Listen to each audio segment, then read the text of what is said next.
blood and thunder.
Health warning.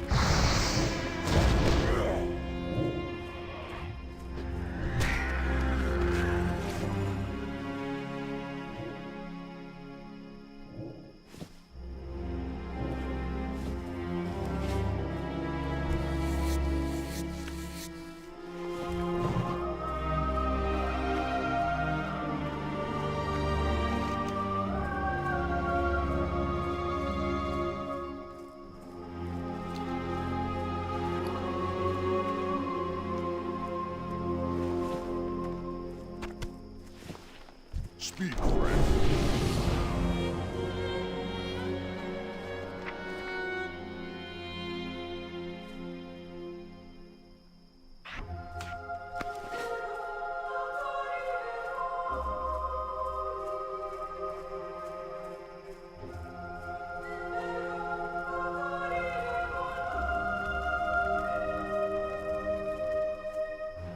I need to get closer.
just not yet.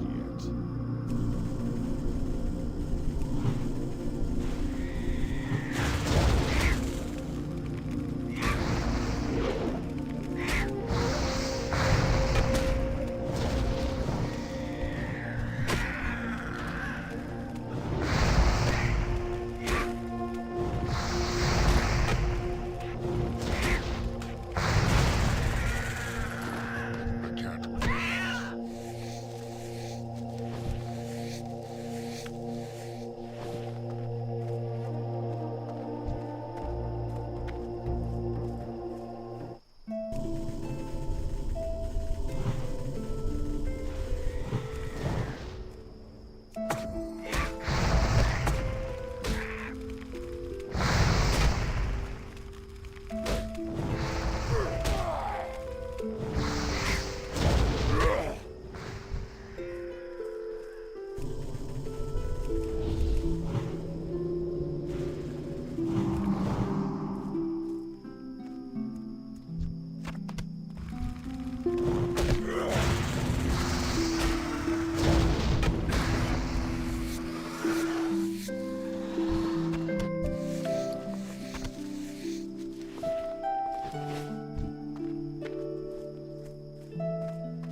I'm out of range.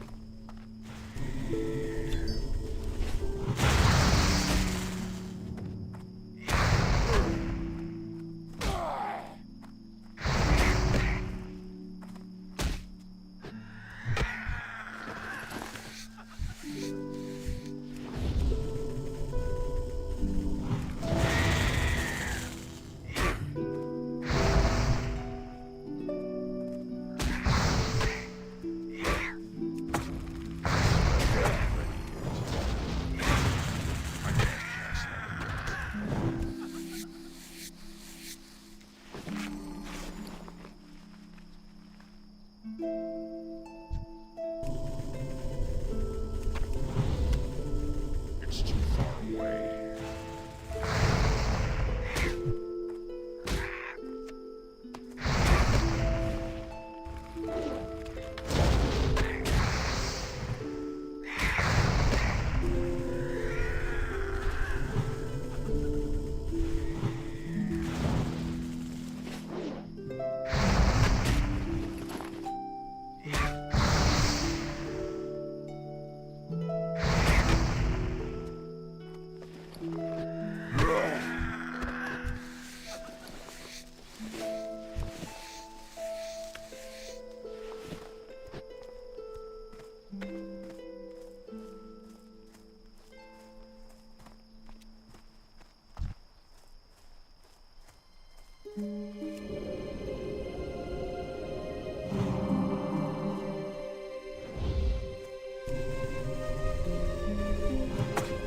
I'm still recharging.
Health unit.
Hey, what's up guys, Rip here. So it's no secret, Elon Musk has been a very controversial figure for many years. However, the latest controversy he is facing is perhaps the strangest, where gamers are calling out Elon Musk and claiming that he is faking certain behavior. And what is that behavior? Well, his streaming of him playing games at a world-class level. These gamers believe that he is either account sharing or faking footage in order to convince people that he is a world-class gamer. And the evidence to show that his content and his commentary not lining up is pretty convincing. And if all this stuff is true, it's got to be one of the most pathetic things I have ever seen. Now, Elon Musk, like I said, has been controversial for many, many years, and the height of his controversy has definitely been after he purchased Twitter/X, whatever you want to call it, where he wanted to make this a free speech platform. And arguably, he's been doing that, at least until recently. And he's also revamped some tools like the community note system, which was a very good change to the website. However, over this time, a lot of people were attacking him, primarily from the left, who didn't like that he was increasing free speech and things like that. However, during that time, he was also marketing himself to conservatives. He recently became a Republican. He's going to be a part of the Trump administration, and a lot of people on the right enjoyed him because he is a free speech advocate. However, recently, for many different reasons, a lot of conservatives are also getting mad at him, primarily because of the whole controversy involving his comments about the H-1B visa situation. You can research that for yourself, but just know it made a lot of conservatives angry, and basically he would go completely crazy, banning a lot of people, criticizing his opinion. You'd have people saying, hey, Elon, I don't really like your take on this. You want to rethink it? And you go, how many Teslas have you created? You're banned. Get out. Now, that's obviously an exaggeration, but he is going around on many different issues and banning people from Twitter for simply criticizing him or making him look stupid. And it's obviously a hypocritical move because he's been such a free speech advocate, and now he's silencing people for criticizing him. I say all of this to roll out the backdrop here that a lot of people are not happy with Elon Musk across the political spectrum, okay? And people are smelling blood in the water, and they're starting to question a lot of the things he's doing, and the most recent one is a very, very strange look. So you can see the headline here. He is getting pressed by Asmongold, where he said, in quotes, if Elon Musk can prove that he played this account to 97, I will stream on X, end quote. Asmongold challenged Elon to prove that no account sharing was used for his Path of Exile achievements. Now, this is a very bizarre timeline where I actually think Elon Musk is going to see this, and he is going to want to respond. Now, whether he does or not, we're going to have to wait and see. But this is in regards to a recent series of tweets and streams Elon Musk has done to try to prove he's not just a gamer. He is a world-class gamer, and people are starting to call out the legitimacy of these various tweets and streams. It began with this Diablo 4 stream here, where basically based on his tier 150 finish in under 2 minutes at the time back in November, this would have made him technically the best Diablo 4 player in the world. Now, Asmongold and others would joke about this, basically saying because of how wonky Diablo 4 is, it's hard to tell if he's a noob or he's a world-class player. It's just the way the game functions. But anyways, people like me saw this and immediately were skeptical. We can't point to anything specific or concrete. It just doesn't add up. And part of the reason it doesn't add up is almost a compliment to Elon Musk. He is a very accomplished and successful and in-demand person, okay? He is running a $1 trillion company in Tesla. He's running SpaceX. He's going around the country, going from event to event pretty much every single day. He's very in demand, very busy guy. And if you're like me, you understand that as you get older, it gets increasingly hard to carve out time to play games. And that is at a casual level, not at a world-class level like Elon Musk has been claiming to be doing so. It's very strange to see someone like him have the time to be a world-class player at a level that would require hundreds, if not thousands of hours of dedicated gameplay to reach that level of skill. So the fact that this just came out of the blue, he's all of a sudden now technically the best Diablo 4 player in the world back in November, I was pressing X to doubt, and many others were as well, but we couldn't really pinpoint what exactly was wrong with the gameplay itself. But things have changed, right? He did another recent stream, this time streaming Path of Exile 2, And this would cause a lot of controversy. But he was, LARPing like, oh yeah, I'm an epic gamer. His name of his character was Kecius Maximus. Very base, very dank, very doge, very cool. But you can see from the comments on some of the streams, it really tells exactly what's going on. So you see comments like, I have no clue what's going on in that game, but I hope you win. I have no idea what's going on with that game, but looks cool. So not only is he playing Path of Exiles 2, but he's also playing on hardcore. Again, hardcore is very simple, just don't die. And I think when you're watching a game that you already are not familiar with, but also it's a hardcore challenge, you're basically watching and saying, well, if he doesn't die, he must be doing something right. And that's how a lot of people reacted to his stream of Path of Exile 2 hardcore. And unfortunately, some people with knowledge of the game would show up and start to challenge what seems like a very obvious set of deception. You can see Asmongold here accusing Elon Musk of account sharing to make people think he's a real gamer. Now, he would get some assist here from Quinn as well as Crip, and this would be a video uploaded onto Asmongold's clip channel featuring these highlights of these two men going through the Path of Exile 2 hardcore footage from Elon Musk, and obviously they are very proficient in the game, and they're able to pinpoint very glaring details that Elon Musk is either getting wrong or is clearly overlooking. And let's play some of the related footage. Not only is he playing Path of Exile 2, he's playing on hardcore and is currently one of the highest level hardcore characters in the game. Seems legit. Elon's map. I don't play Path of Exile 2, so this was very helpful for me to understand what's going on. But seeing Elon's map, I already know something's it's not right. He's trying to click. Oh, he's trying to do the map that's not in the chain. He's just clicking a map repeatedly, trying to access it. He was not eligible to enter that map. I just want you guys to understand, this is one of the highest level hardcore characters in the game. He would have played thousands of maps at this point. I believe Elon Musk has had time to carve out to play thousands of maps. Totally. Seems legit. Definitely fit that in the schedule. Easy. Literally didn't know how to open a map. Just running past Chaos Orbs. He just ran past the Chaos Orb. Chaos Orbs are one of the most important currencies, so he's playing no loot filter, and he didn't pick up the Chaos Orb. He's not pressing his mana flask. He's not pressing his mana flask. He's not pressing his mana flask. He's not. He's out of mana. He's auto-attacking. That's why the boss isn't dying. Again, guy.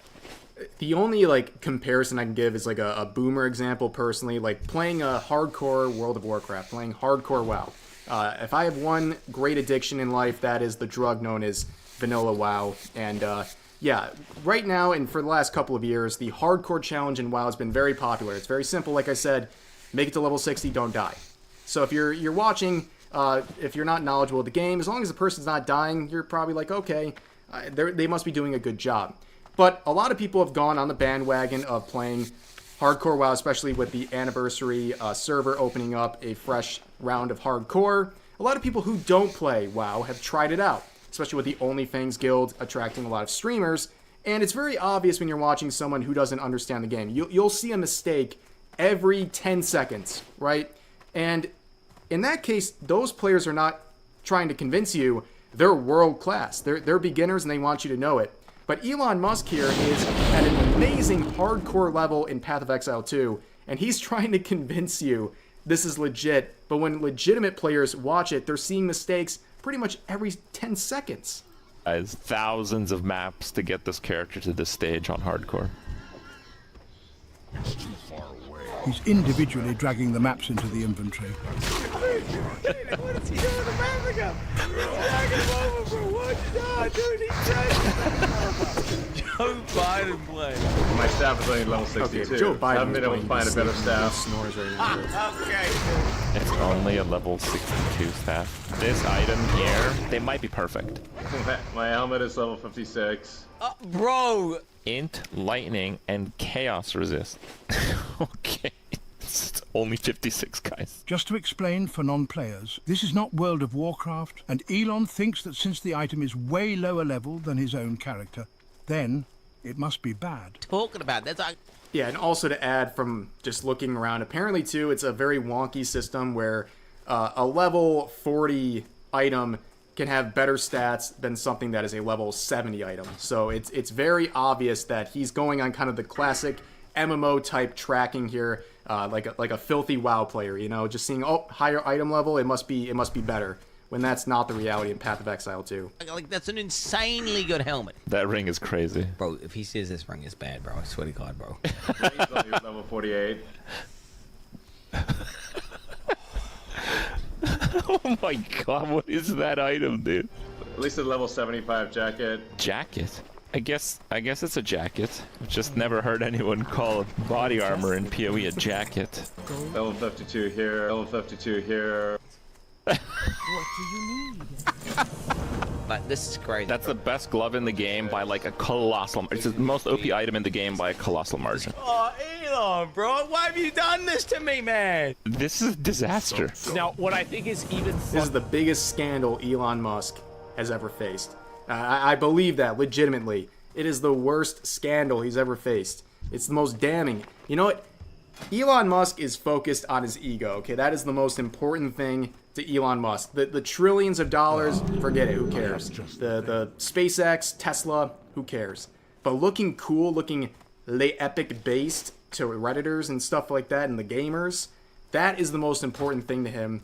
So that's why I think this controversy is not only embarrassing, but I think it really hurts his feelings. It really hurts his feelings. And again, I can't express how pathetic it is for the richest man in the world, who really seemingly could have anything he wants so badly to convince you he's an epic gamer, and then it falls apart. And that's where I think he's going to let his ego make this worse. And as we can see here, Asmongold has made a huge offer to Elon that I think he's going to bite on. He might.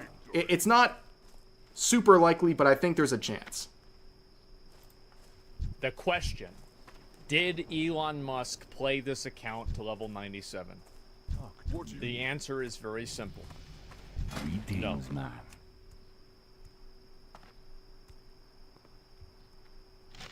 Unequivocally, without a doubt, if Elon Musk can prove that he played this account to 97, I will stream on X starting the day that he proves it for an entire year straight, every single stream that I do.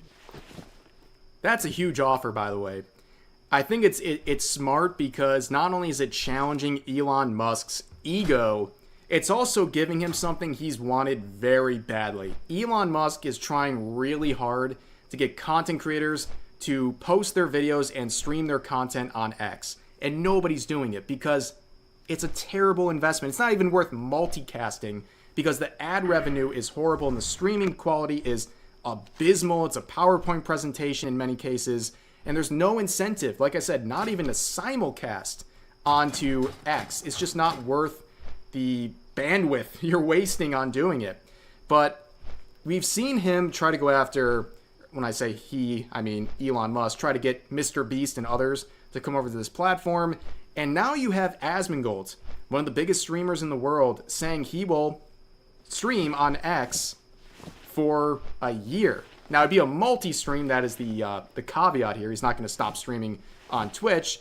But still, what an opportunity for Elon Musk. Not only to get a huge streamer to move over to X, at least at some capacity, and also to restore his ego and prove the haters wrong. Will he do it? I don't know. You know, I would say if he's faking this, you know, any sane person wouldn't follow through.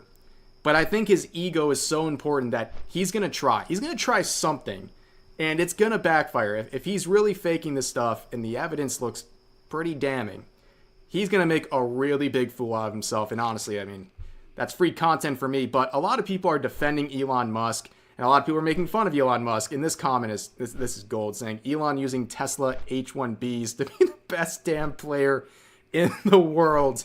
That's great. But here's one comment, representative of many others, saying, I don't think questioning the validity and competence of someone who runs multiple multi-billion-dollar companies and is shooting and catching rockets from space is going to turn out quite the way you think.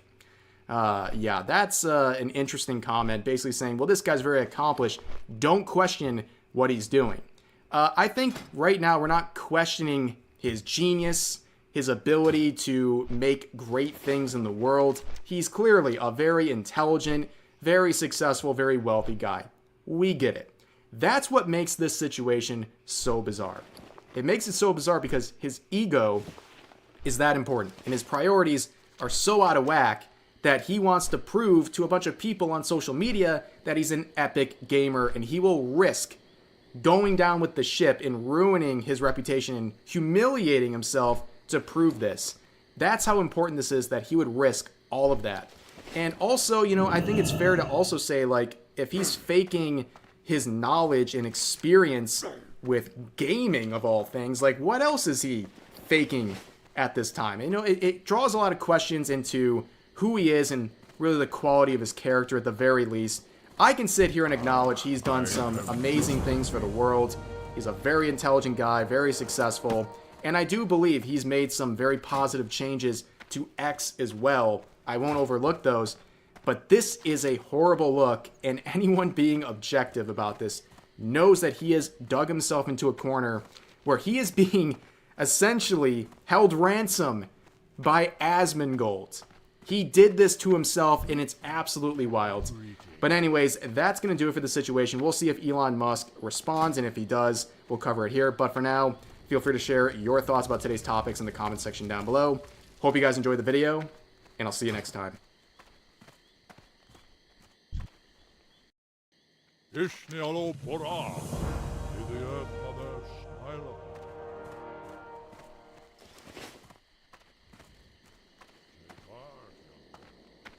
Earth Mother is near.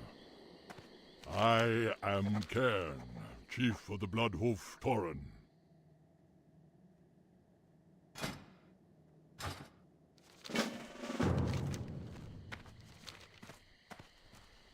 The winds guide you. How may I aid you?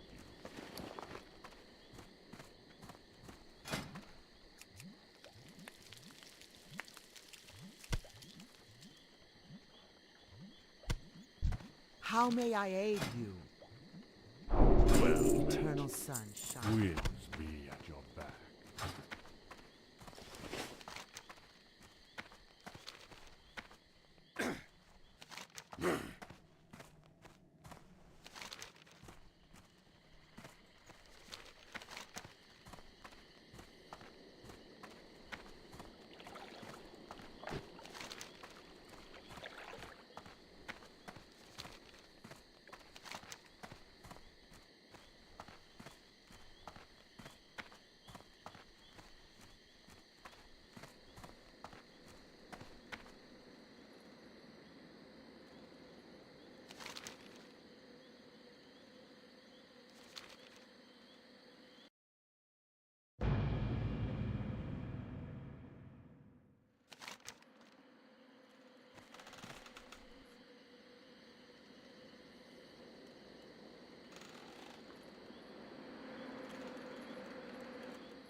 Hey, what's up guys, Rip here. So it appears some people are not happy about my video from yesterday, including one particular VTuber who decided to have a full-fledged public meltdown over what she perceived as the message of that video. Now for context, before we get into everything, here is the video. It's very straightforward. Marvel Rivals came out with some previews of the Sue Storm design as well as the Malice skin that comes with it. Obviously, a lot of people really enjoy the appealing designs, but also, as I pointed out in my video, some people did not, including some Redditors, some Concord players, as well as some feminists on Reddit.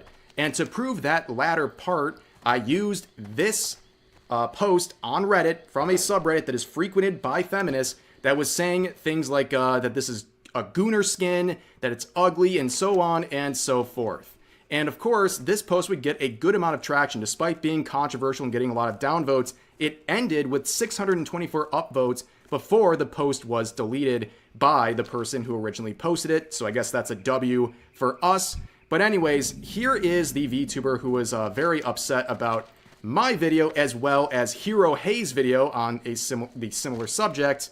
And this VTuber Nemo says this: "When will the incel clickbaiting end? Every feminist I know likes the new skins, but incels would have you believe every female Rivals player is foaming at the mouth over sexy skins, when who do you think is going to be buying the skin for Strategist? My lord, another day of being subjected to the most inbred opinions of all time. Tragic." Well, there's a lot to break down with this original post. There's obviously some things that are completely missing the point. Number one, beginning with the incel clickbaiting phrase here. I had not heard of that until today, and honestly, it sounds like something a feminist would come up with. On top of that, they try to say that, oh, every feminist I know likes it. Well, the feminists I saw don't, so what are you trying to prove here? On top of that, she tries to basically conflate my use of the term feminist with all female Rivals players, which is not what I was doing. I was pointing out to specific feminists on Reddit, and I was not saying women at large don't like these designs. In fact, this sort of logic is exactly what I use to criticize feminists who might be complaining about appealing designs. I come back saying, well, you may feel that way and you might be loud about it, but a lot of women like these appealing designs. So that's clearly not what I was doing in my video. And also ending this whole thing by calling me and Hero Hay inbred opinions. What an amazing self-own, because these screenshots are clearly from the front page of YouTube, your front page recommendations, which, by the way, YouTube recommendations, especially front page stuff, is the biggest echo chamber there is out there. And that makes sense financially for YouTube because they want to show you videos that you're going to click on, videos that contain opinions you agree with. They don't want to turn you off with conflicting opinions or videos that might offend you or annoy you, or at the very least you won't click on because it's not in their financial interest to do so. So to have a fresh Rev video and a fresh Hero Hay video on the same subject popping up on your feed, well, that tells me you likely watch these inbred opinions, at least people who share the opinions of us, or you might watch us directly. Otherwise, this would never happen. And if you don't like what we're saying, as people suggested in the replies, click the not interested or don't recommend this channel options for YouTube, which, man, that would save a lot of people frustration. But instead, of course, they like to go to Twitter and complain about my videos because that's the only way they can get attention. And I'll talk about that subject later, right? That doing these posts like we just saw actually help channels like mine and Hero Hay grow, but I'll talk about that at the end of the video. And you can see her response to this thing on Twitter. There should be an option to click not interested in this tweet. That way you don't have to see that kind of content. You don't have to reply to tweets you don't like. Hope this helps. So you can see the mocking tone and the passive-aggressive nature and the hypocrisy already. That's going to be a very common theme. Now here's where things get interesting.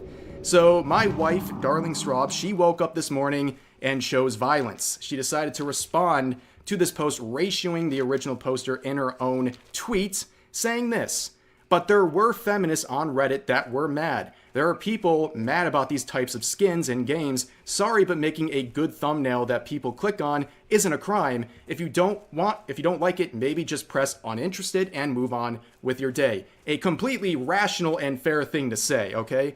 But Nemo would reply saying, "The people who are mad are such a small minority that it's wild to make incel clickbait titles / thumbnails raging against the hecking feminazis like it's 2014 or 2025, I don't know. So right off the bat, again, a lot to say here. I don't believe this was a small minority or an insignificant amount of people saying these things. That post had over 600 upvotes. There were other posts from that same subreddit also complaining about it. There were people on Twitter complaining about it. There were a lot of people complaining about it. And the ones I focused on for brevity's sake was that one post, which was clearly made by someone who is a feminist, or at the very least giving off very strong feminist behavior. And we'll talk about that phrase in just a little bit. But again, we've been seeing these complaints from feminists about appealing character designs for decades. So I think it is significant at any time when you see this. We've seen this happening ever since Bayonetta was introduced, when Lara Croft was introduced. Feminists have been attacking attractive character designs forever, and I think it's relevant to talk about it at any point. But on top of that, like, did feminists just like disappear in 2014? They're trying to say, like, what is this, 2014? Did like feminists stop existing or having opinions?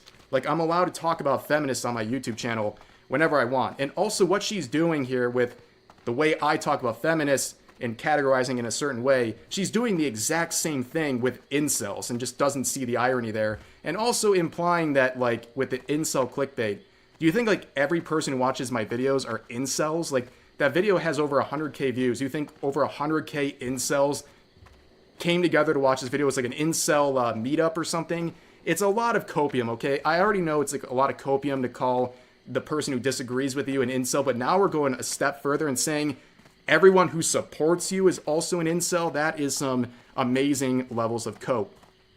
But Strawwood replies saying, I don't look at it as incel clickbait. LOL, that's not even what an incel is. I just feel like if content isn't for you, it isn't for you. Why are you so upset about these videos? Truly, I do not understand why you're upset someone makes a video about something that happened. Fair point again. But Nemo responds by saying, making fun of a small minority of women, labeling them all as feminist, derogatory, isn't incel behavior? I guess I have a fundamental misunderstanding of the term. Yes, you do. And then she says, it's okay, he's getting that bag. Good for him. I'm just calling it what it is. Yeah, that's definitely, you're definitely very happy for me. I can see you're totally being honest when you say that. But anyways, there's a lot, again, to point out here. So she's basically saying incel behavior, what she determines as incel behavior, justifies the label of itself. You know what I mean? So if you're criticizing me for the use of feminist in the title, which, by the way, I was talking about feminists, I wasn't saying all women, couldn't I just use your logic to say they have feminist behavior, therefore I'm justified in using the label, right? And on top of that, like, if we're talking about feminist behavior, ding, ding, ding, ding, I'm seeing a lot right here. I mean, let's face it, right? Like the passive-aggressive tone, labeling all men who disagree with you as incels, also attacking and tearing down women the second they challenge you. And in this case, we'll see in a little bit, calling them pick-me's, which is like right out of the feminist playbook, okay? But anyways, this is where things will start to get pretty weird, okay? So I decided to reply, just one reply here, saying, found out today I'm an incel. Right, just making a little goof about the situation, where this Nemo person would respond with a reply that would actually get visibility limited by X. I've only seen this when people are like dropping like the hard R, okay? So that's how unhinged this post was. So she says this, you may get your D wet, so you aren't an incel, congrats, but you are encouraging incel tards to rally against hecking feminazis in the year of our Lord and Savior 2025 because like 4 people on Reddit don't like seeing ass when the vast majority don't give a shit and even like it. That's it. Okay, so again, immediately trying to miscategorize what I'm talking about by saying only 4 people on Reddit saw it. We know a lot of people saw this opinion and supported what these feminists were saying. But we gotta talk about this first part right here because this is pretty gross, dude. So you say this, you want to look at what incel behavior looks like? Here it is. This is something an actual incel would say when arguing with a married couple. That is unhinged. And I am not going to overlook the double standards here because if I said a similar comment to her, the entire VTubing scene would come raining down on me, calling me a misogynist and a creep and all these things. But in this case, she just gets a pass because, you know, she's angry about a conversation about skins in a video game. And overall, like, this is important too, because it'll come up later. This is when my wife blocked you, by the way, because she didn't enjoy seeing a sexual comment being made to her husband while she was also tagged in this reply. Because this is a very unhinged thing to say to anyone. I mean, you really talk to strangers like this, including ones you know are married, and again, with their wife being tagged in the reply. This is insane behavior. It's gross. It's a weird comment. And the fact that this is immediately where you go in the conversation really shows a lot about you. But anyways, we continue on. Where my wife says, I personally think you're overthinking things, lol, but FYI, Rev isn't an incel, pretty sure. I mean, I am married to the guy, so unless the definition has changed, where she says, I'm saying he's making incel clickbait title/thumbnails. I'm not overthinking. I'm tweeting my opinion on 2 back-to-back video recommendations I got on twitter.com. Good luck with your marriage, sister. Again, super passive-aggressive energy, and she would get absolutely exposed. I haven't seen a instant destruction of a point like this. A complete hypocrisy. So Straub says, dang, do you really wish me luck? I just got this in my DMs. And this is from Nemo's private account. As this is all unfolding, she said this on her private account, hiding in the shadows here, saying, was going to reply with, hope he picks you, and then realized he actually did, which is why she's on the Incel Defense Force. Oh no, hope it gets better. So this is a classic, again, feminist move, calling a woman who disagrees with you a pick-me. And again, it just comes through so clearly, and also the fact that you didn't have the guts to say this on your main channel. You said that weird comment we just looked at, that weird sexual comment directed towards me. You had no problem saying that, but you were too afraid to say this one that you had to say it on your private account, which, by the way, got leaked, which is hilarious because the people that you trust to be on your private account don't even like you. That's hilarious. On top of that, again, calling her a pick-me, yeah, she got picked. She got picked by me. And from my own experience, the only people who ever start calling married women pick-me's, typically those are the people who are unpicked and they're just seething in jealousy over that fact. But anyways, that would be the final reply right here where she said, I got unblocked for this, mind blown. Where Straub says, don't worry, I'm reblocking you, just wanted everyone to see how truly insane you look. Mission accomplished. Perfect. Yeah. So this was a whole mess for absolutely no reason. And of course, as soon as these sorts of situations start unfolding, you see the cope and the attempts for clout chasing, all this stuff, immediately tweeting this after that series of interactions saying, engagement baiting YouTubers when you tell them they're engagement farming nothing burgers to pay the bills. Well, it may be a nothing burger to you because you choose to classify it as that. That was not a nothing burger situation. A lot of people were talking about it. On top of that, these people, they used engagement baiting just like grift, right? Pretty much anything that is appealing or getting attention of a lot of people is engagement baiting. When in reality, this is just an interesting topic for my community. My thumbnail and my title, there's nothing that is engagement baiting about. It's just interesting. That's the whole point of a thumbnail and title. You want to make it appealing to people. And in this case, it was a very appealing topic. I didn't have to really sensationalize anything. It's just already interesting in and of itself. But anyways, we'll see some more replies here. This one I found very interesting. So they say, this person says, we know people like you. You don't want people to know how deep the problem runs in the gaming industry because you are a feminist. You want to bury it. Then you can say something, it didn't happen after enough time has passed. Where Nemo says, my brother in Christ, I like the Coomer skins. I'm not afraid to call Coomer skins Coomer skins. And I'm sure as hell not going to act like 4 disgruntled Redditors are going to impact the gaming industry in any meaningful way. Again, trying to downplay the amount of people who shared that opinion about the skins. But this is the point. And if she actually watched the video, which I'm guaranteeing she didn't, I talk about this whole label people have been giving designs and skins like that. They see an attractive or an appealing one, or even one with a little bit of sexuality to it, and they call it Gooner skins or Coomer skins. Can we just call them appealing designs instead of using this obnoxious Zoomer language? Like, it's very annoying to see. Like, I think people have a right to say, that sounds really dumb. Can't you just call them skins without having these annoying phrases attached to them? Also, there'd be another interesting post here where someone quoted saying, says the blue checkmark user, referring to her. And then she replies saying, 32 years old, following 5,000 people. How about you engage with some real human beings before replying to me? I find this very odd because are they implying like 32 is embarrassing or something? Like, yeah, way to alienate your potential audience, because a lot of VTuber fans are in their 30s. And also, like, I don't know if you've ever been around like a normie, right? Like someone who's not a content creator. It's very common for like a normie person to be following thousands of accounts. The only reason I don't follow more accounts on my main Twitter account is because I just want to keep my stuff curated and neat. I follow a few hundred just content creators and news sources and things like that, just to keep my feed with things I want to see and also some news and other stuff I might actually cover in a video. But she didn't feel like this was enough and would eventually make another tweet saying question mark, showing that this person was following them. As they said, these insults are really boring, referring to constantly calling everyone incels. So the guy just goes, okay, I unfollowed. The insult was still boring. Like, what does this prove? Like, I don't know. Like, I guess it's a good thing, right? When people who follow you will also disagree with you when you're doing something stupid. Like, isn't that supposed to be a good thing?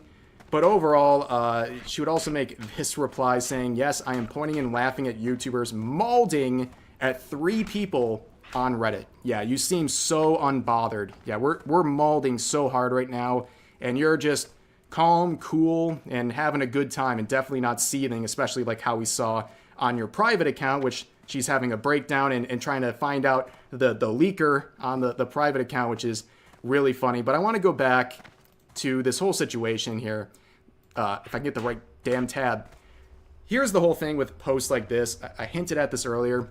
The people who make these, they're so undisciplined and they're so just desperate for attention on Twitter. They don't realize these posts actually help channels like mine, channels like HeroHey, because when they tweet crying about our videos, there's posts like this daily for myself, and I would imagine HeroHey as well, where someone takes a screenshot of one of our videos and complains about it, gets all angry, and it results in just more engagement for our videos, which helps us in the algorithm even more. It's not going to make or break your channel, but it's definitely an enhancement, because when you make tweets like this, all it does is introduce this content to possibly some indifferent parties who don't know who we are, and they might go and check out these videos and might end up liking them, or you show it to people who were never going to support us in the first place, and out of that situation, they might actually go to the video, give it a hate watch, give it a hate comment that's buried under hundreds of positive ones, and then help give more engagement to the video, helping it out in the algorithm. People will never realize this. That's why I don't really care if people make these. I can still clown on them for even more content. It's just like a never-ending cycle of helping out channels like my own. And these people are so lacking in self-awareness and critical thinking skills, they don't realize what they're doing. And that is helping channels that they're fuming about. And this is just another case of that. But for now, that's going to do it for this video. As always, feel free to share your thoughts about today's topics in the comments. Hey, what's up guys, Rip here. So just yesterday we talked about the vibe shift that's been going on over the past couple of months, where it's become increasingly clear that people are rejecting DEI across the board, and people are speaking in the only language these big corporations and platforms understand, and that is by speaking with your wallet. It's becoming very clear that people will not support various companies if they have DEI related programs affecting the products and services they make, and you have these massive corporations and platforms. Hey, what's going on, man? Hey, we're pushing this, or like one of the log for the game, and the one for ours is he teleported me to the top of a tower and he gave me a riddle, and I got to solve it. I actually solved it, thankfully. It was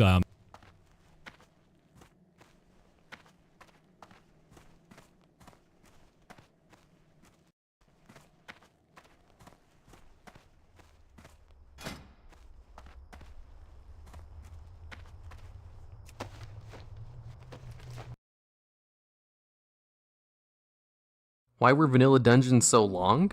Well, because the designers thought people would only do them once. In order to explain why pretty much all of the vanilla dungeons were so long, I kind of have to explain the philosophy behind MMO dungeons at the time. Before WoW, EverQuest was the most popular MMORPG on the market, and they didn't have instance dungeons or raids. What this meant was that every single dungeon or raid boss in the game was essentially an open world dungeon or world boss, So guilds had to fight each other for the opportunity to clear dungeons, and had to fight off constant attempts to kill raid bosses. And since EverQuest had player collusion, they would sometimes hire other guilds that just had big character models to stand at the entrances of dungeons to literally body block people from getting in, just so they could complete it. And because of this dungeon design philosophy, only the most hardcore players got to do dungeons, and it wasn't something everyone was able to experience. And World of Warcraft could have easily gone down this same path, as a lot of the development team were hardcore EverQuest players. And there was a huge argument about whether or not WoW Dungeons should be instanced or not. Now, we all know which side won that debate in the end, as all dungeons and raids take place in separate instances, so that anyone can do them if they want, as long as they have a group. But it very easily could have gone the other way. And since there was not too many standards when it came to MMOs yet, the standard for dungeon design was to just make them really big, kinda like D&D dungeons, which also partly contributed to their large designs, as in D&D, players basically only complete a dungeon once, and if they ever return to it, it's usually pretty much empty. And under a one-time dungeon visit rule, it makes sense for them to be big or massive and have lots of things to explore or navigate, with tons of bosses along the way. And I think it was under these two design philosophies, where developers didn't think people would do a dungeon more than once, and that there wasn't really a precedent for repeatable dungeons in mainstream games yet, that led to developers kind of going crazy with their sizes. Once they created the Deadmines, they basically used that as a benchmark for how big other dungeons needed to be, and for how raids and high-level dungeons needed to be bigger. On screen, I'll show you a little diagram of the Wailing Caverns development from the WoW Diary, and you can see the original dungeon looked pretty similar to a modern-day dungeon, before they then doubled the length of it, added side wings to it, and then added a maze section to double the size of it again. Although even at the time, they thought the maze section was a little too much, so they added little mushrooms in the cave to help navigate the maze better. Although they made a mistake, and the mushrooms blended into the environment too well, so that didn't really help with navigations very much, as people just thought it was normal ground clutter.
It's not ready yet.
I'm listening.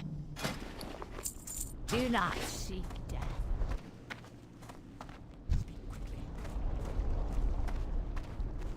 This had better be good.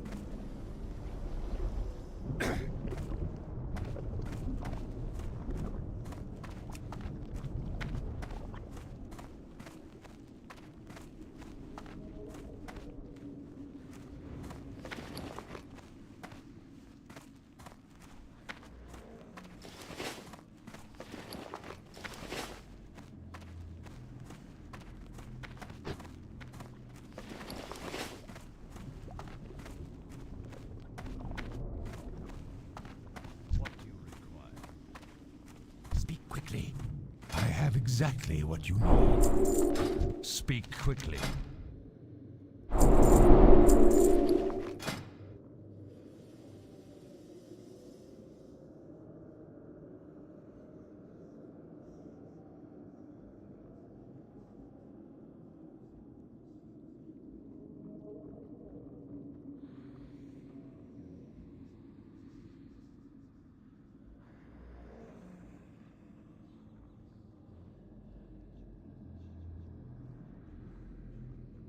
Watch your back.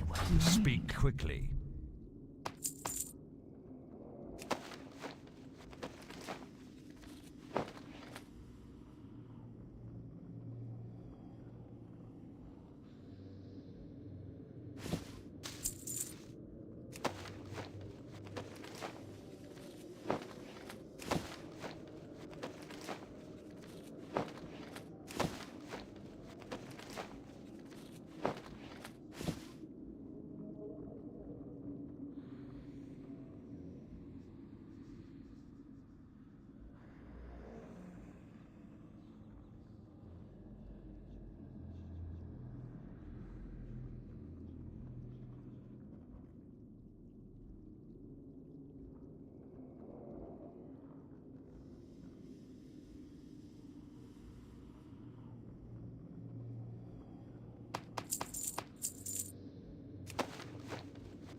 Trust no one. What would you ask? I'm listening.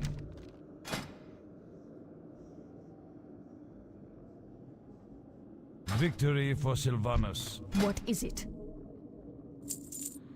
Beware, our enemies abound.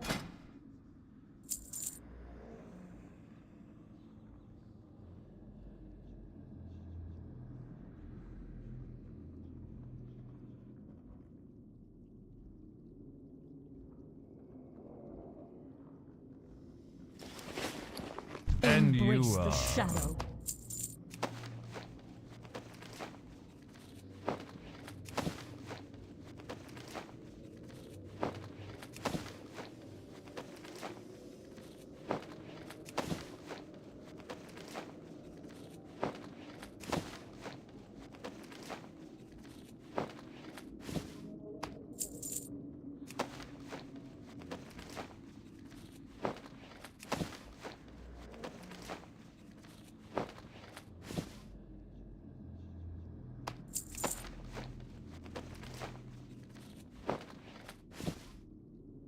And Farewell. you are. Beware the living.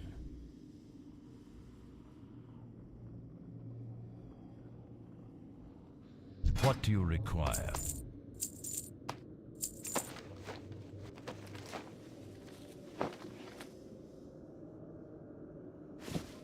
Victory for Sylvanus. I have exactly what you need.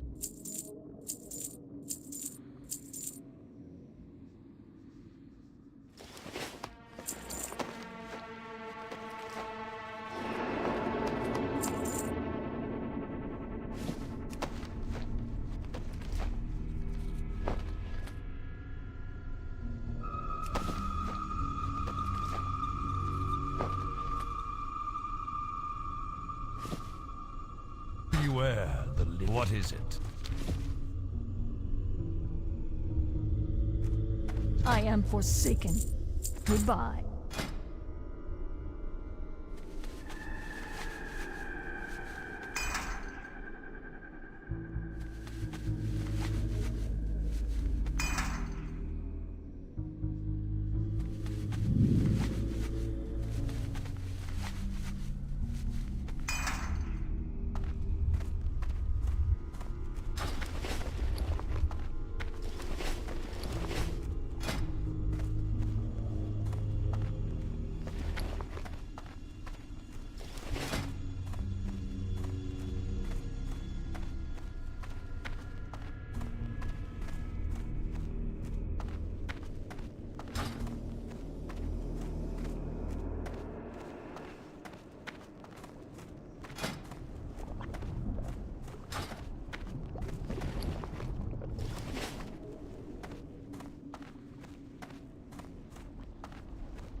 I haven't got all day.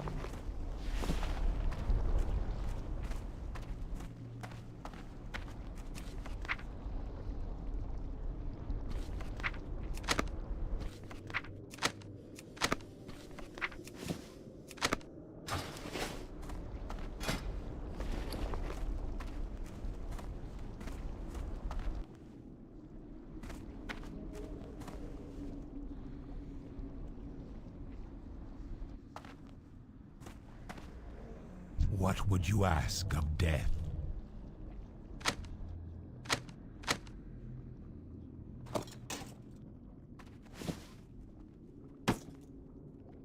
Beware the living.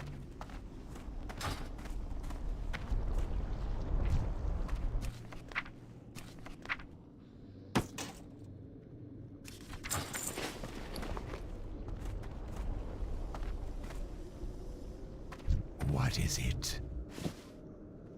Embrace the shadow.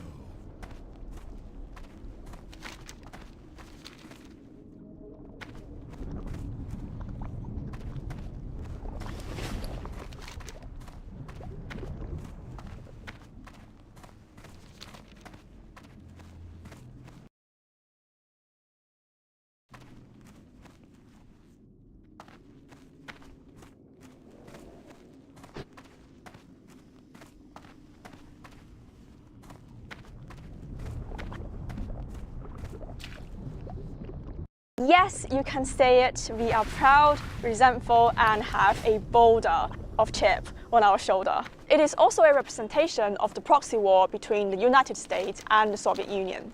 That's a tempting thought experiment, and I think the relationship between China and the US would have been a lot more flirtatious. A question that I got asked the most when I was living in England was, how do you feel about China's CCP? And as a citizen, how could you put up with a dictatorship and not want to do anything about it? I always felt tongue-tied at the question because I could totally see where people came from. The process of democratization. With China's leaders about our deep concerns over religious freedom and human rights. The progress of those countries in the former Soviet bloc that embraced democracy stand in clear contrast to those that did not. On an intuitive level, I just knew China was different. But at the time, I couldn't put that in words other than telling people, well, I really wish you get to know China a little bit better. And that is why in this video, I take it upon myself to explain why China's one-party authoritarian rule gained so much consensus among Chinese people. And more importantly, why China seems so resistant to the criticisms from the West when it comes to its political system.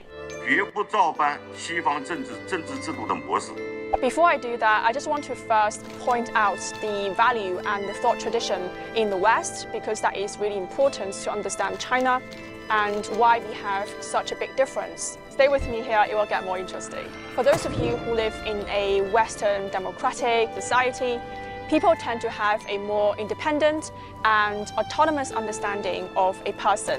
People are born with natural rights and they have all the freedom to pursue what they want to do, given that they don't harm the interests of other people. If we dig a little bit further, this thought tradition can date back all the way to people like Hobbes. As he famously argued in Leviathan, I authorize and give up my right of governing myself to this man, or to this assembly of men, on this condition, that thou give up thy right to him and authorize all his actions in like manner.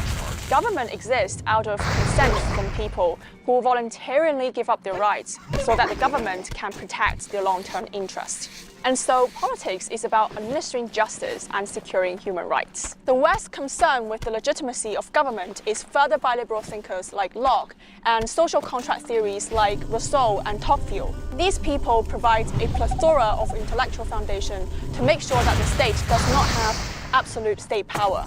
And that is why in the UK, neither the parliament, nor the judiciary, nor the monarchy has absolute monopoly over political authority.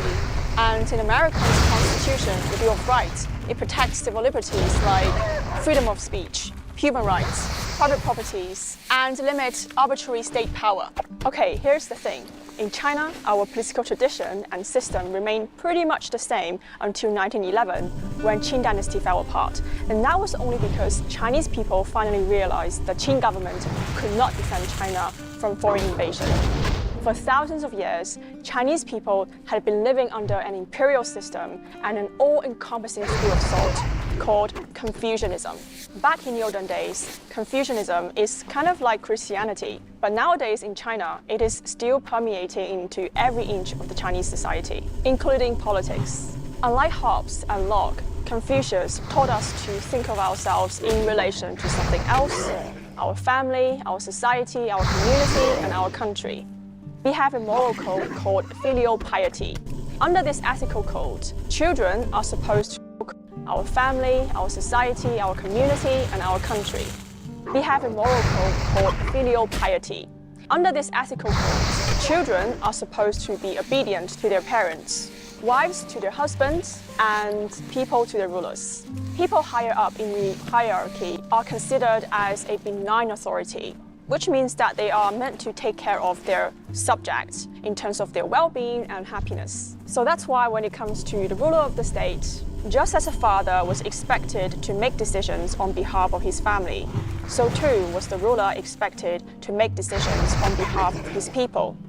The ideal government of Confucius was government for the people, not of or by the people. Naturally, the legitimacy of the government falls upon its ability to take care of its people. It includes things like economy, safety, and livelihood. If you look at the word country in the Chinese language, which consists of two characters, 国 and 家. 国 means state and 家 means family. First, we have the state, and then we have families. Without the state, families cannot survive. And that is why, culturally speaking, Chinese people are so used to the idea of knowing their places instead of demanding equal political participation. In a word, we don't have the tradition of citizen participation and democratic ideals. And that predisposes us to accept a strong authoritarian government that uses tradition to bolster its rule. Okay, I know now you might be asking, but what about Taiwan? Taiwan is both Confucius and democratic, so they aren't necessarily incompatible, right? The second piece of the puzzle is found in the 20th century mainland China. No people, no nation has been so cruelly severed and shattered. China is a land exhausted by battle. Misery and hunger are everywhere. And there's something really important to know.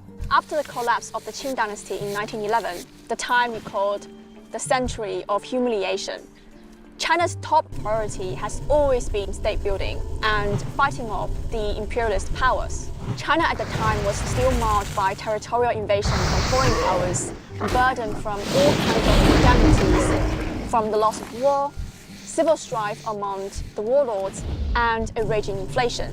The Chinese dollar soars from a rate of 2,000 to 1 American dollar in 1946, eventually reaching 300,000, then 6 million to 1. On top of that, China did not have a political system to protect its people and reunite the country. We tried the Republic of China in 1912. We also tried constitutional monarchy in 1916. Both of these did not work. Finally, we have two political parties with a bit of power and some vision to rebuild China: the Kuomintang, GMD, and the CCP, the Chinese Communist Party. Both parties favored an authoritarian one-party government during the war, but for the GMD, Kuomintang, its goal is to use the authoritarian government to rebuild the country and reunite people before it transitioned into a liberal democracy. For the CCP, its goal is to eliminate class struggle and create an egalitarian, classless Chinese society. Both parties didn't like each other and didn't really put their hearts into building a coalition government. So they ended up going into a civil war after Japan was defeated. Civil war spreads throughout the country. The GMD lost the war and fled to Taiwan. Okay, this is the trajectory of China's politics. China fell into the hands of the CCP, who founded People's Republic of China in 1949.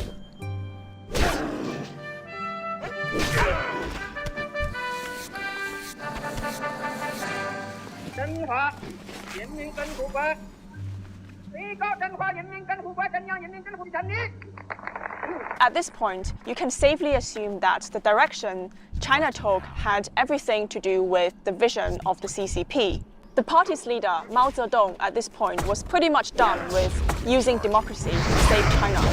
And in his famous piece on the People's Democratic Dictatorship, you can see this attitude. From the time of China's defeat in the Opium War of 1840, Chinese progressives went through untold hardships in their quest for truth from the Western countries.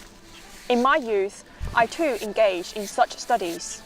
For quite a long time, those who acquired the new learning felt confident that it would save China.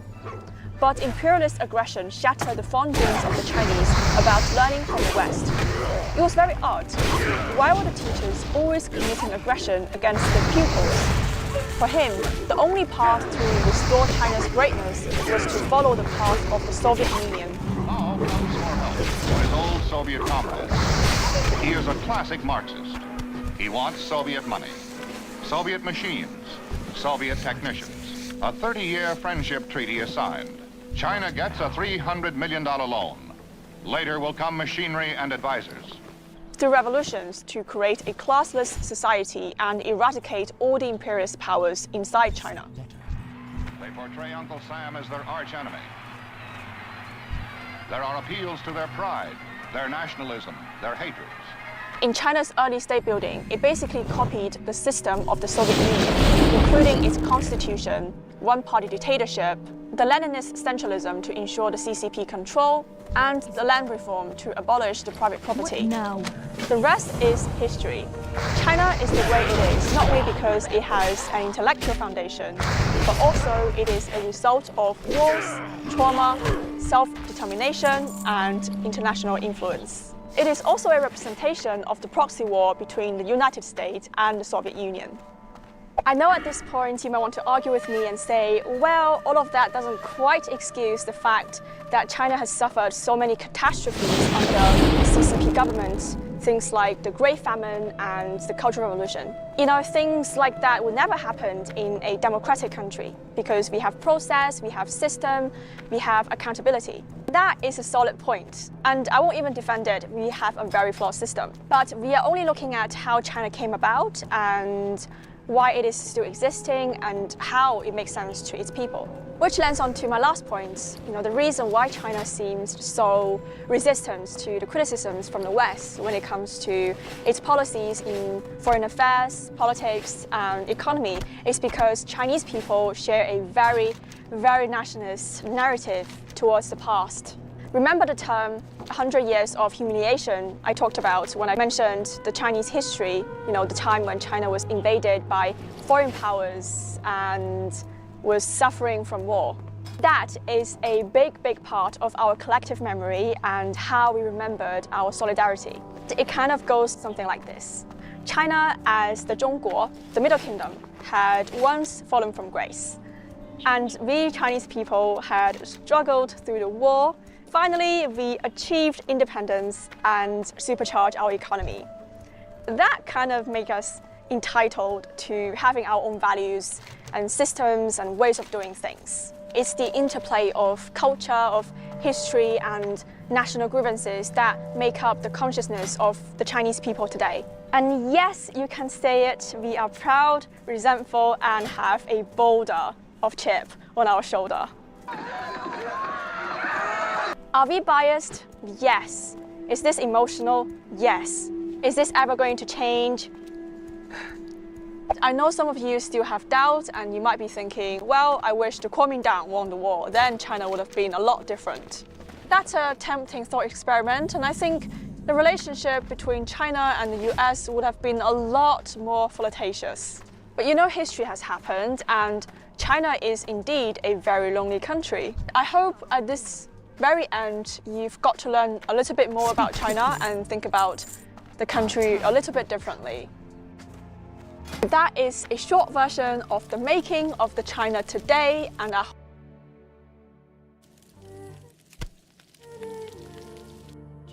Father,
What do you require?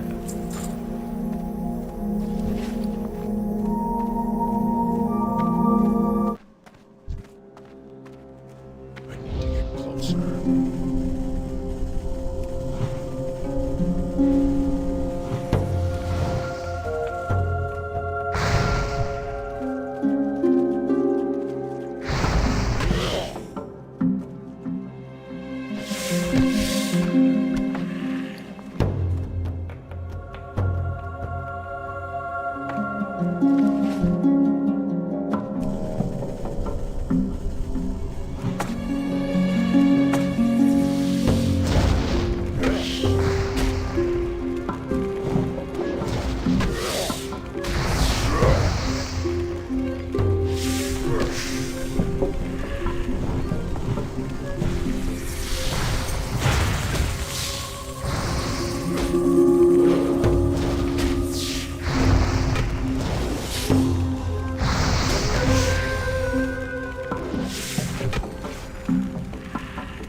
That's still charging.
you are seeking? Hello? I'm listening.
Trust no I one. haven't got all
Speak quickly.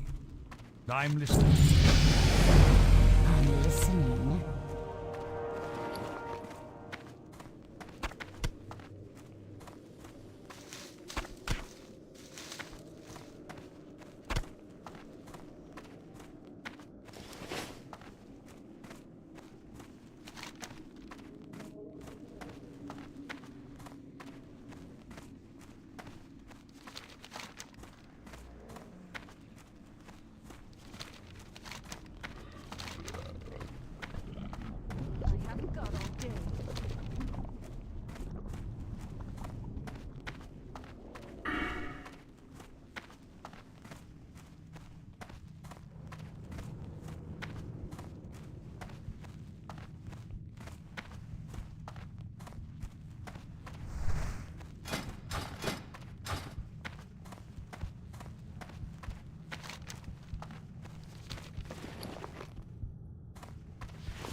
What is it?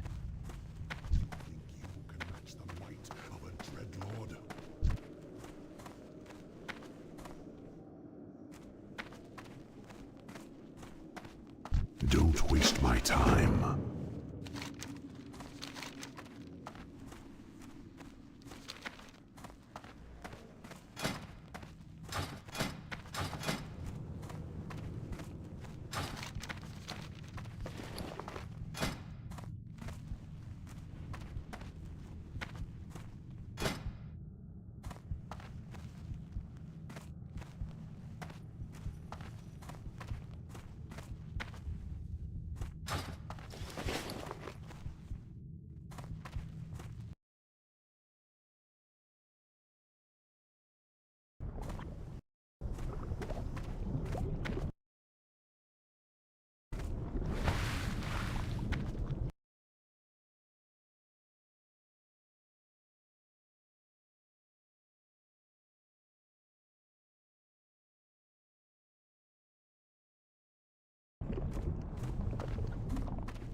What is it?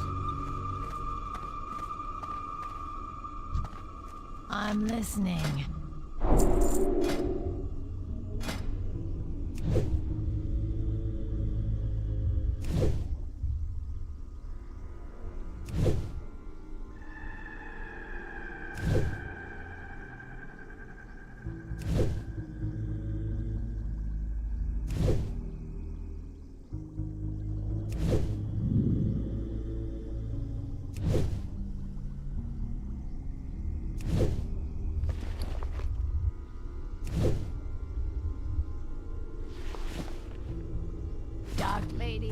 watch over you.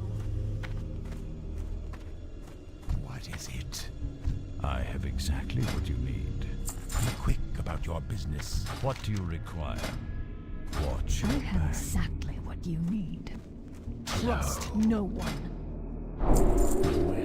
Hello?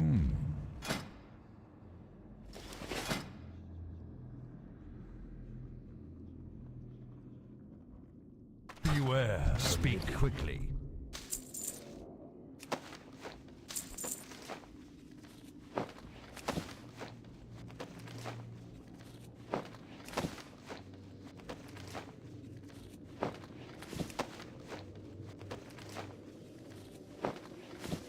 Victory for Sylvanus.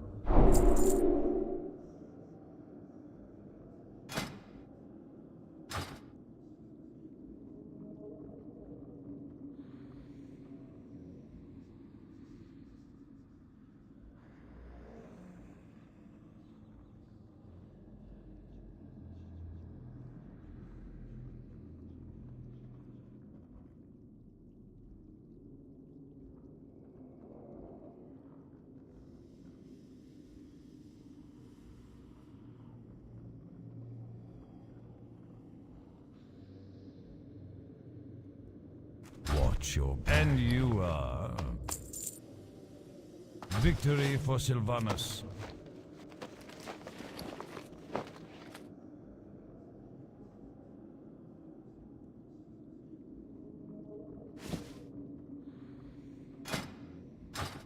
What do you require?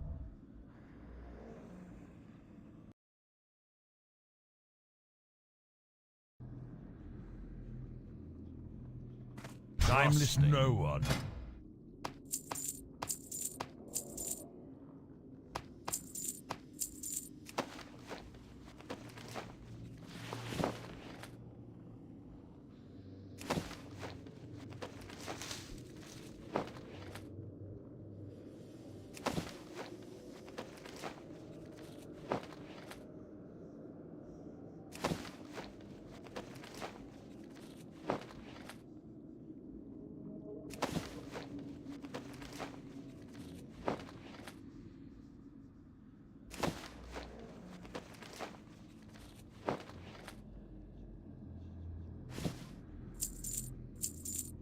Farewell.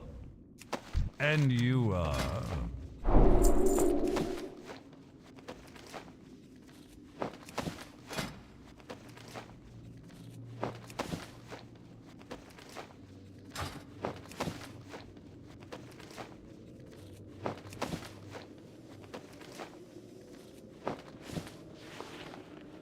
Beware. What do you require?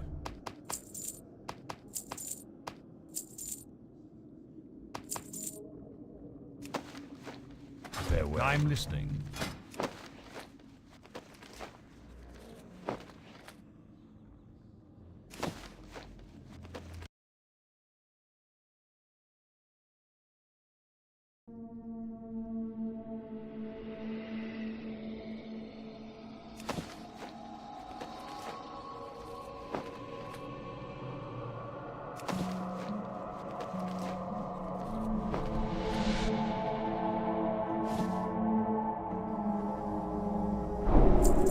Beware the living.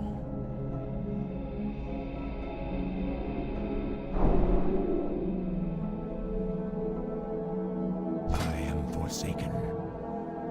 What is it? What is it?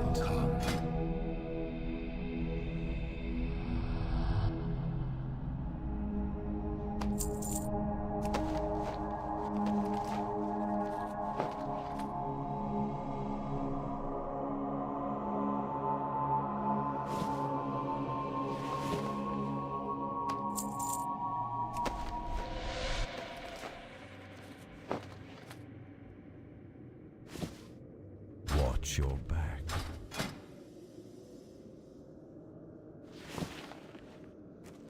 And you are...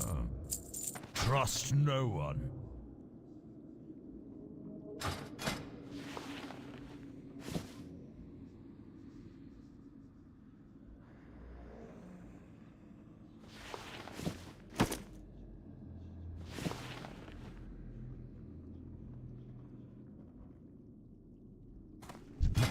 about your business.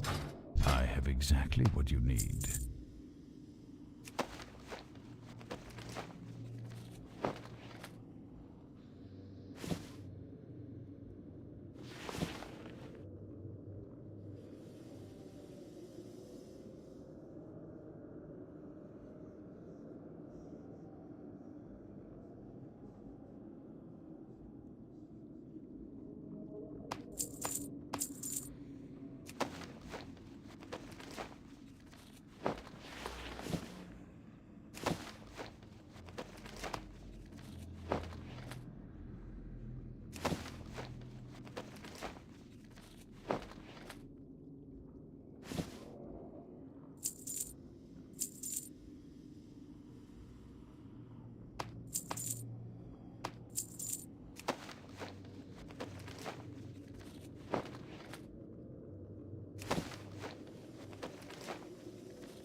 Victory for Sylvanus. It's still recharging.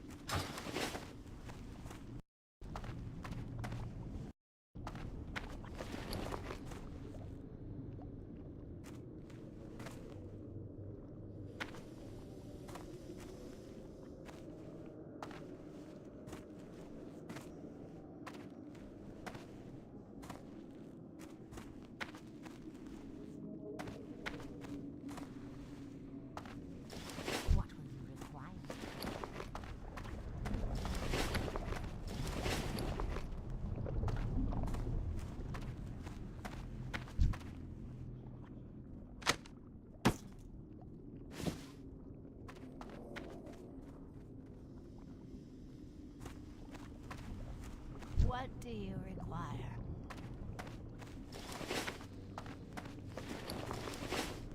What do you require?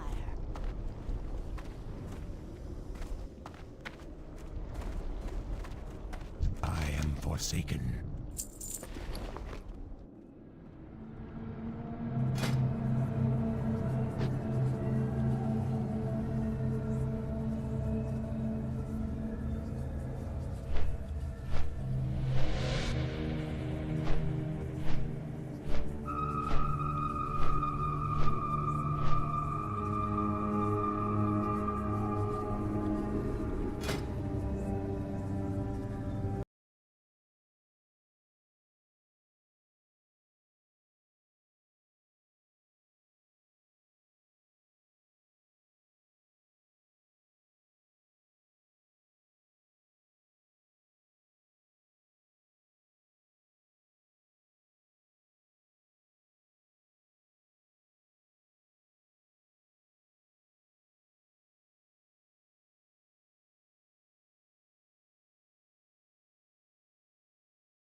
I can't use that item yet.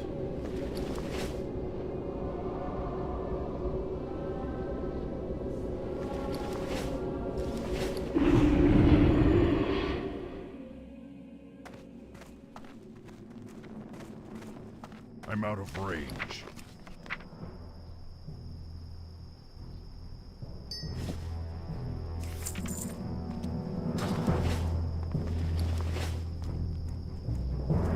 How may I aid you?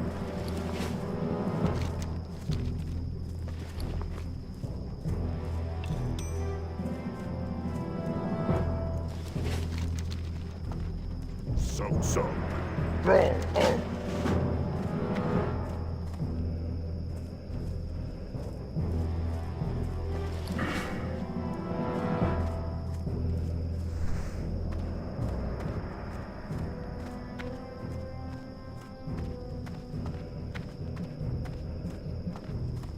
Blood and thunder!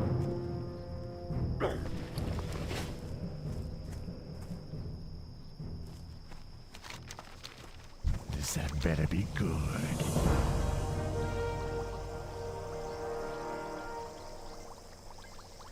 Darkly watch over you.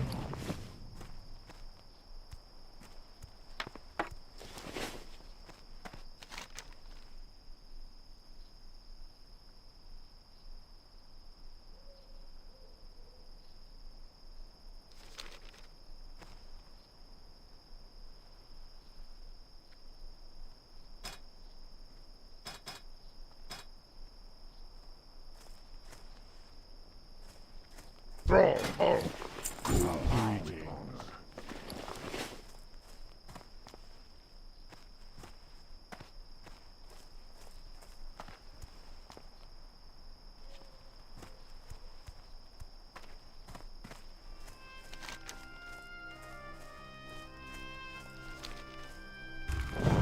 I can't just.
What do you need? Down.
Hail, well met. Peace, friend. What brings you here?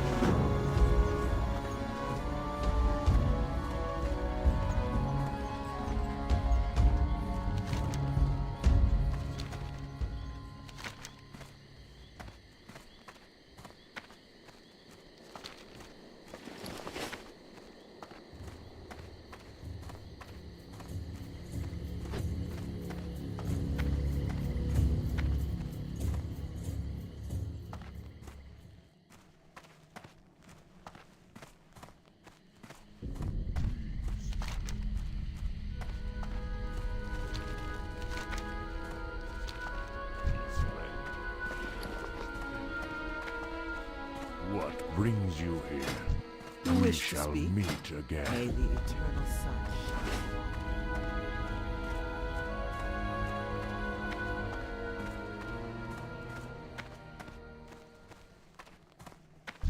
How may I aid you?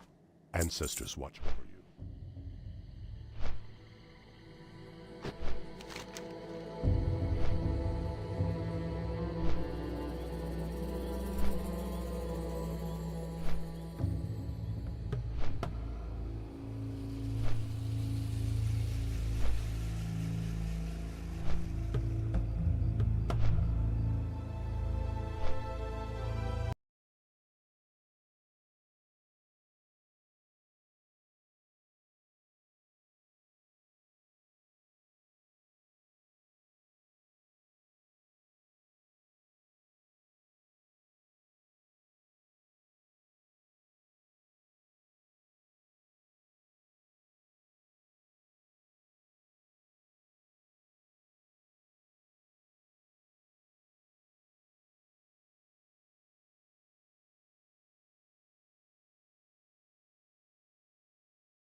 I wanted to get to level 60 as fast as possible on this second account, my Torrent Druid, so I turned on the forbidden program, Rested XP.